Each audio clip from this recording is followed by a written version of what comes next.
No man thinks more highly than I do of the patriotism as well as abilities of the very worthy gentlemen who have just addressed the House. But different men often see the same subject in different lights, and therefore I hope it will not be thought disrespectful to those gentlemen if, entertaining as I do opinions of a character very opposite to theirs, I shall speak forth my sentiments freely and without reserve. This is no time for ceremony. The question before the House is one of awful moment to this country. For my own part, I consider it as nothing less than a question of freedom or slavery, and in proportion to the magnitude of the subject ought to be the freedom of the debate. It is only in this way that we can hope to arrive at truth and fulfill the great responsibility which we hold to God and our country.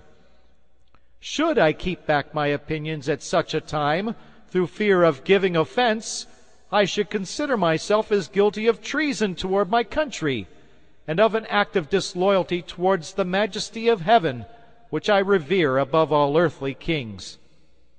Mr. President, it is natural to man to indulge in the illusions of hope. We are apt to shut our eyes against a painful truth and listen to the song of that siren till she transforms us into beasts. Is this the part of wise men engaged in a great and arduous struggle for liberty? Are we disposed to be of the number of those who, having eyes, see not, and having ears, hear not, the things which so nearly concern their temporal salvation? For my part, whatever anguish of spirit it may cost, I am willing to know the whole truth, to know the worst, and to provide for it.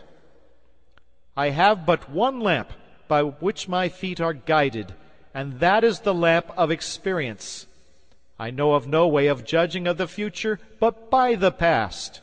And judging by the past, I wish to know what there has been in the conduct of the British ministry for the last 10 years to justify those hopes with which gentlemen have been pleased to solace themselves and the House. Is it that insidious smile with which our petition has been lately received? Trust it not, sir. It will prove a snare to your feet. Suffer not yourselves to be betrayed with a kiss. Ask yourselves how this gracious reception of our petition comports with those warlike preparations which cover our waters and darken our land. Are fleets and armies necessary to a work of love and reconciliation? Have we shown ourselves so unwilling to be reconciled that force must be called in to win back our love? Let us not deceive ourselves, sir. These are the implements of war and subjugation, the last arguments to which kings resort. I ask gentlemen, sir, what means this martial array, if its purpose be not to force us to submission? Can gentlemen assign any other possible motive for it? Has Great Britain any enemy in this quarter of the world to call for all this accumulation of navies and armies? No, sir, she has none. They are meant for us. They can be meant for no other. They are sent over to bind and rivet upon us those chains which the British ministry have been so long forging. And what have we to oppose to them? Shall we try argument?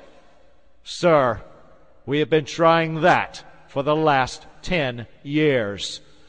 Have we anything new to offer upon this subject? Nothing. We have held the subject up in every light of which it is capable, but it has all been in vain. Shall we resort to entreaty and humble supplication? What terms shall we find which have not already been exhausted?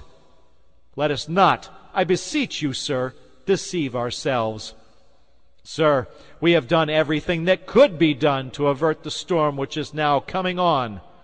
We have petitioned, we have remonstrated, we have supplicated, we have prostrated ourselves before the throne, and have implored its interposition to arrest the tyrannical hands of the ministry and Parliament. Our petitions have been slighted. Our remonstrances have produced additional violence and insult. Our supplications have been disregarded, and we have been spurned with contempt from the foot of the throne. In vain after these things may we indulge the fond hope of peace and reconciliation. There is no longer any room for hope. If we wish to be free, if we mean to preserve inviolate those inestimable privileges for which we have so long been contending, if we mean not basely to abandon the noble struggle in which we have so long been engaged, and which we have pledged ourselves never to abandon until the glorious object of our contest shall be obtained, we must fight! I repeat it, sir, we must fight! An appeal to arms and to the God of hosts is all that is left us. They tell us, sir, that we are weak, unable to cope with so formidable an adversary. But when shall we be stronger?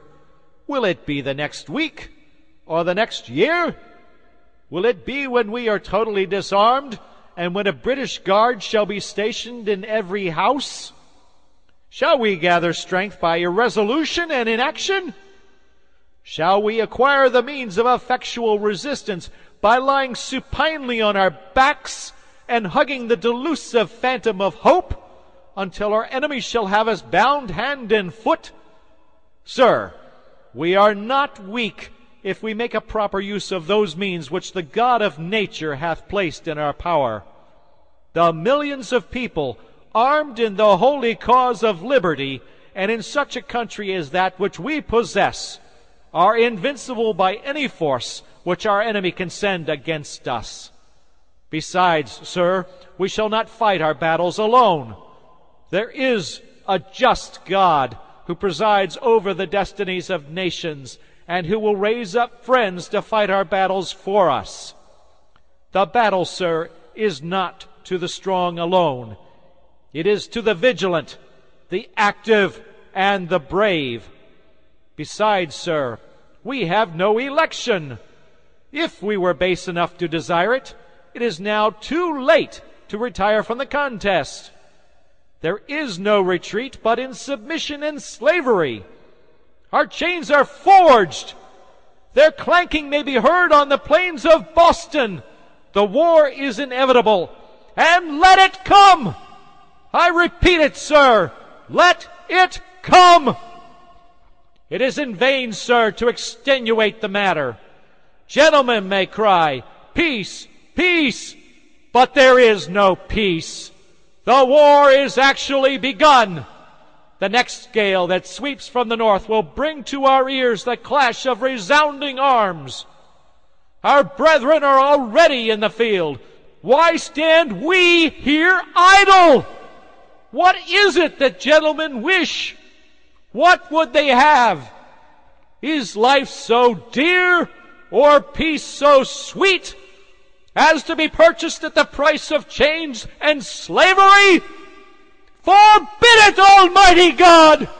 I know not what course others may take, but as for me, give me liberty or give me death!